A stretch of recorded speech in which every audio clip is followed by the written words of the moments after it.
So in this video, we'll be going over the cylinder shell method, and this method can be used interchangeably with the washer method as we went over it in our last video.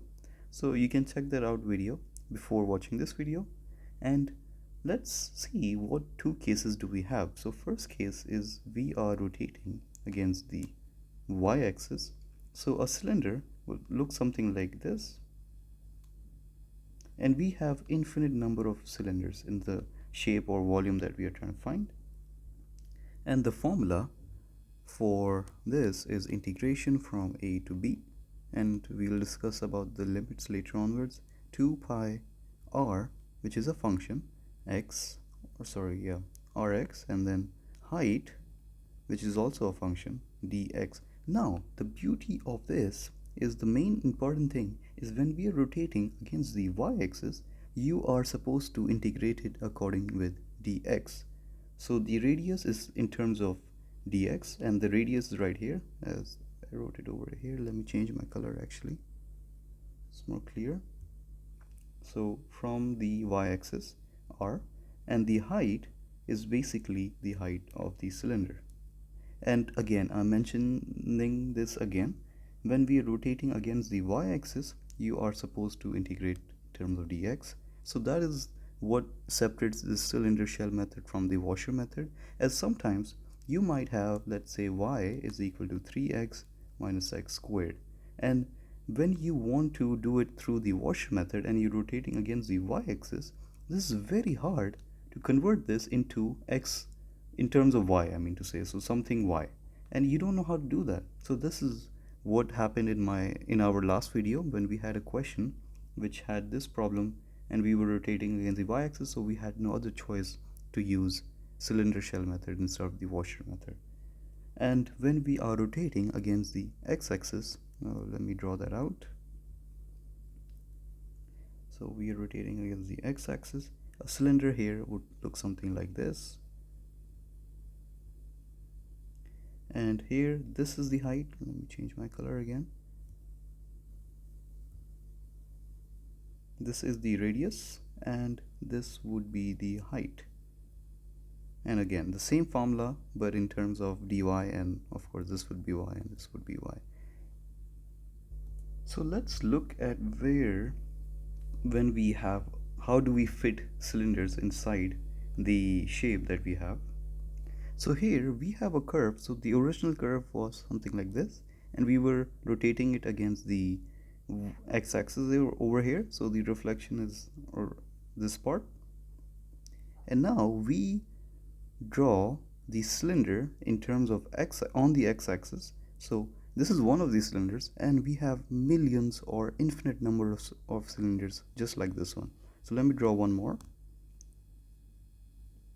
So there we go, and then this is the stopping point. Oops, that's okay, it worked out. And we find the volume of each of these cylinders and we integrate it basically. So again, the height and the radius. Now let's look at an example. So here is an example. The region bounded by the y is equal to x and y is equal to negative x over 2 and x is 2 is revolved around the y-axis. So as always, we first visualize it and draw it out. So here is the graph of, okay, let me describe which line is what equation. So this is y is equal to x, this is y is equal to negative x over 2, and this straight line or this vertical line is equal to x is 2, right? And we reflect or we revolve around the y-axis, so right over here, and we draw a reflection basically. So you should be able to draw a graph like this to be able to visualize where are we gonna draw the cylinders. And if you haven't watched my video on washer method, you can check that out before watching this video, since I described how do you graph it. And of course you can just take random points for x and y and join it together and so on. So now what we need to do is draw a cylinder on the y-axis and see how it looks like. So a cylinder here looks something like this. So okay, never mind, give me a second. And we have the same thing down. So this is what it looks like, and we have infinite number of more. So like this, and then they're so close to each other that the distance between each of the cylinders is almost like zero. So that's how many we have, and this is just one of them. So now let's look at what the radius here is and the height. So the radius would be, let me change my color, from the y-axis right over here, and this would be the radius, and the height over here would be the distance of this. And as we have more, it would be the same height over here and the height over here and so on, and the radius would always be here, here, and so on. You get the idea. So now if we go back to the formula, which is 2 pi r of x and h of x, and we are integrating in terms of dx, what do you think the function for r is going to be? So basically, if I draw this radius in a more simpler way, let's say we have a straight line over here, and this is 4, and the distance from here to here, the horizontal distance is also 4, and if this is 5, the horizontal distance from here to here is also 5. That is exactly what we have over here. The horizontal distance is the radius, right? So here the r of x here is simply just x. If you think about it, is basically the horizontal distance of the x-axis, right? If you look over here, this one is right over here. Let me change the color again. So it's right here, and this, whatever x value this is the horizontal distance. Is basically this part or this part or this part or this part, right? So r of x here is simply x. I mean, another way of thinking is the distance from here to here is 4, and what we are trying to find is this distance, and this is the same, right? So it is, and instead of 4 here, we have x, and we have x over here, since we have the radius always changing. It's not a fixed number, it's always changing. That's why.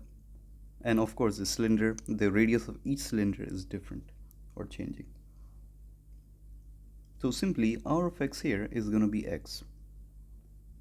So now let's focus on the height. So what do you think the height over here is? It's basically the distance,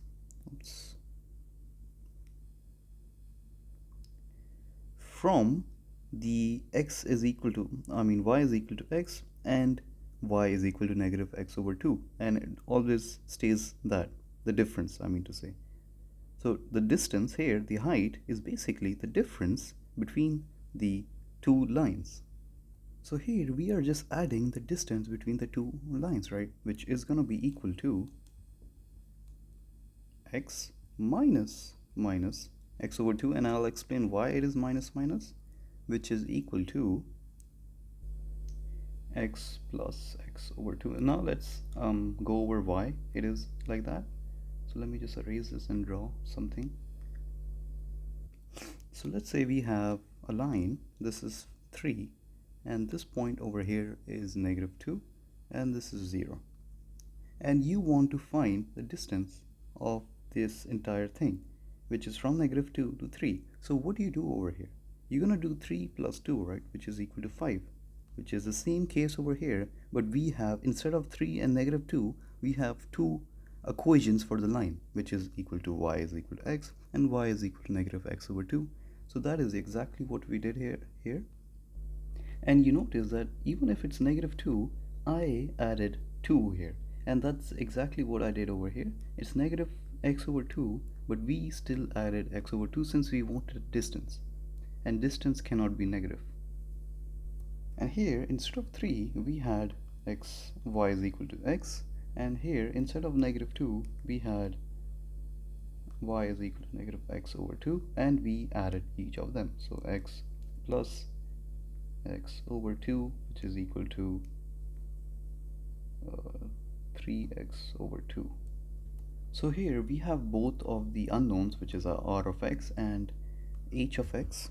So what do you think the limits are going to be now? We are going from this point all the way up to this point, right? Which is the line of x is equal to 2. So all we're doing here, let me erase this. So integration of r of x, which is x, and h of x, which we found as 3 over 2x multiply dx, and here all we're doing here is integrating from here to this point, which is x is equal to 2. So it's going to be 0 to x, 2. And here the final answer that you should get is 8 pi. And as always, the integration is not the main focus of this topic. The main focus is how do you find the radius, the height, and how do you know what are the limits and so on. So integration shouldn't be a problem. Main problem or the main question is how do you find all these variables. So now let's do the same example but with the washer method and see which suits you better or which one is more easier for you, since you can use them both for each question, and whatever method works better for you, suits you better, you can choose whatever method you want to do, and you will get the same answer for both of the methods. So here you might notice that the disk that you have above the x-axis, let me draw that out, has a different radius. So over here we have the radius which is always following on y is equal to x, and below the x-axis we always have the radius of the smaller disk following on the minus x over 2, and the outer radius is always on x is equal to 2, so that's not a problem. So let me just erase this. So we will have two separate integrals since the radius of the smaller disk below the x-axis is different. So here I would have v1, let me change the color, v1, which is equal to integration from pi, and then r squared, the larger r is going to be this one, which is equal to x is equal to 2, so that's not an issue, minus, and here the y, the two equations that we have is in terms of x, right? So first of all we need to change them in terms of y. So y is equal to x is just x is equal to y, and the other equation that we have is y is equal to negative x over 2, and we need to swap this. So it's going to become minus x is equal to 2y, and then the plus sign over here and minus sign. So we have converted them into in terms of x, y, since we are rotating against the y-axis.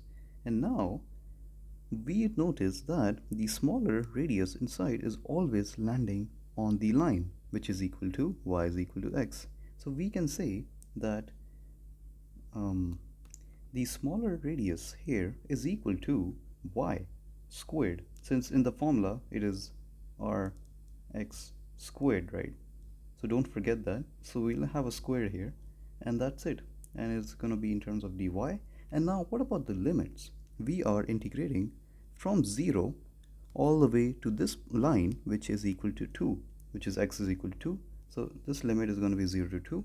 And now for our other integration, v2, let's call it, is going to be from this line, which is, so if you want to find this point over here, and if we know that the x is equal to 2 over here, so we need to substitute 2 in x over here. So it's going to be minus 2 over 2. So the lower limit is going to be 1 here, minus 1, and the upper limit is all the way to 0. Now let's write the inner part, which is going to be the outer radius is always fixed, which is line is equal to 2, x is equal to 2, even for the upper disk over here, or the washer, it was 2. So 2 squared minus, now let's look at the smaller radius, is always gonna land on the line which is equal to y is equal to negative x over 2, and we rewrote it in terms of y since we are integrating in terms of y. So it's always landing on minus 2y, even over here, and so on. So the the smaller radius is minus 2y squared, don't forget the square, and dy. And now after you integrate this and add these two up, you will get the same answer as what we got in the cylinder shell method. And that's it. So that's the way to do it with the washer method, and whatever method suits you better, it's all up to you. Me personally, I feel like for this question the cylinder shell method is more easier, but some questions might be more easier with the washer method. So you draw it out and you see which method works better, or which method is more easier for that question specifically. So our question 4 is y is equal to absolute value of x, and we have y is equal to 1, and we are rotating against the x-axis this time, and of course we need to find the volume. So again, the first step is always to graph this out, so let's do that. So here I drew the v, the absolute value is the graph above the x-axis, and I just drew the reflection also. So now let's join this and reflect this against the x-axis. So here a cylinder, the shape would look something like this, and let me extend this line. And we also have the line which is equal to y is equal to 1, and this is also bounded. So let me draw that also. And here the bounded area is basically the one shaded right here. And we have the hollow over here. So let me actually do another color maybe. But yeah, you can see which part is hollow and which part is the shaded area that we need to find. And of course we have also the straight line over here, and we also need to find this area since we are reflecting against the x-axis. So you get what we need to find now. So let's first, I guess, try the washer method instead of the cylinder first. So here a washer would look something like this. Let me draw it out with the red color.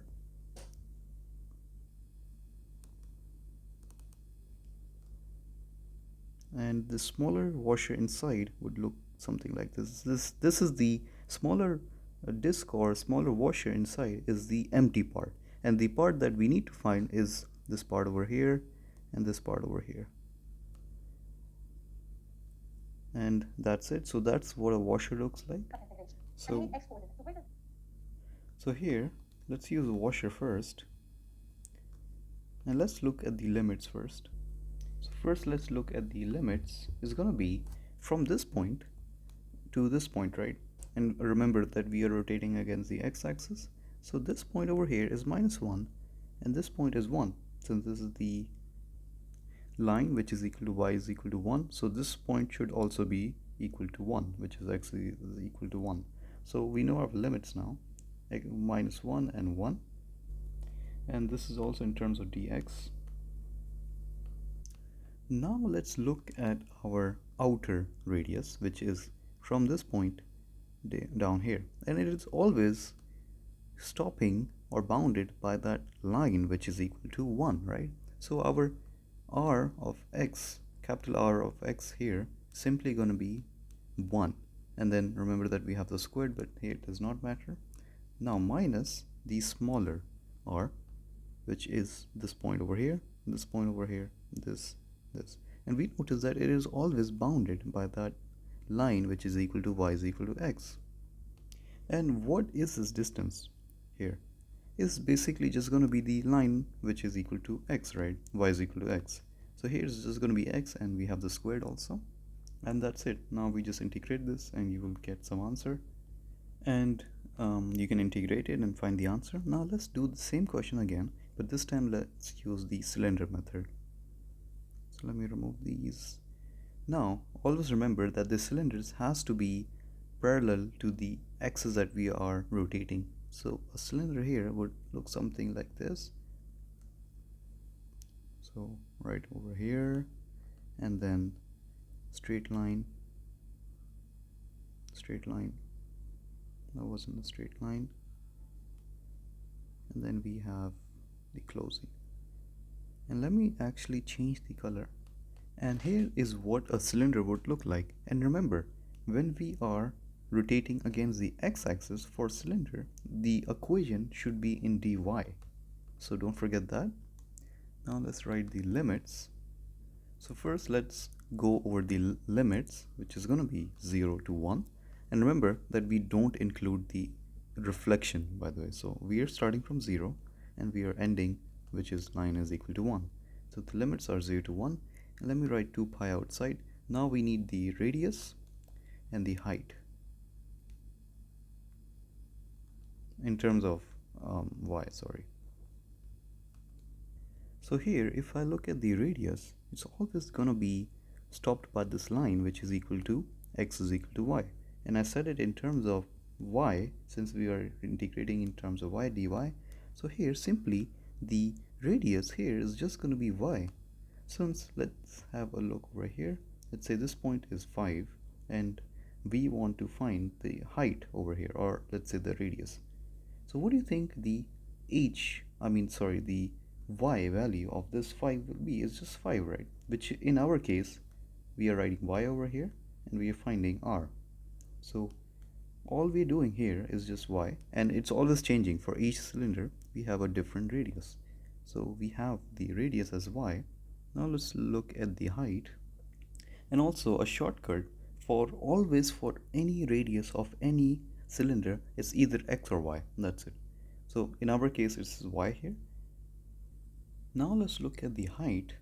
The height of the cylinder is basically this distance, right, between the two lines, and the same over here, and so on. So what do you think that distance is? If we know that this line is x is equal to y, and we have another x is equal to y over on the left hand side, the height here is going to be simply times 2y.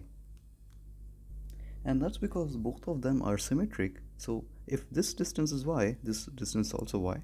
And if you want, the entire thing is going to be y plus 1, y, which is 2y. And here, both of the answers that you would get is 4 over 3 pi as the final answer. So that's all for this video. I hope that you understood this topic, and if you have any questions, you can ask them in the comment section. And if you want me to do more examples on cylinder shell, washer method, or disc method, please feel free to ask me, and I'll be more than happy or eager to do more videos on this.